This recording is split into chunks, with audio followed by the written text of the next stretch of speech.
Unde urmează să plec, Tată Ceresc? Acum vei merge pe cea mai frumoasă planetă din univers.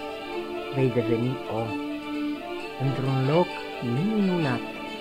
Dar cum se numește acel loc? Planeta este împărțită în regiuni. Oamenii le numesc țări. Oh, Doamne, sună bine! România se numește. Un loc unde o să ai tot ce-ți dorești.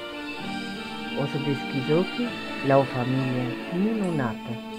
Restul depinde de tine. Mulțumesc! Nu o să dezamăgesc. Un sat micuț într-o zonă de deal grozavă.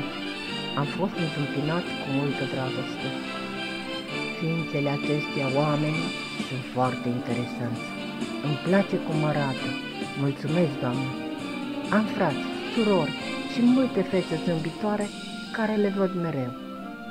Nu am în memorie nimic. Este goală. Este cazul să încarc memoria cu de toate. Atenție, oamenilor! A venit în mijlocul vostru aspiratorul de cunoștințe. Așteptăm cu nerăbdare să pot fugi cum fug ceilalți prichindei. Așa a început viața mea la țară în Măgheruș.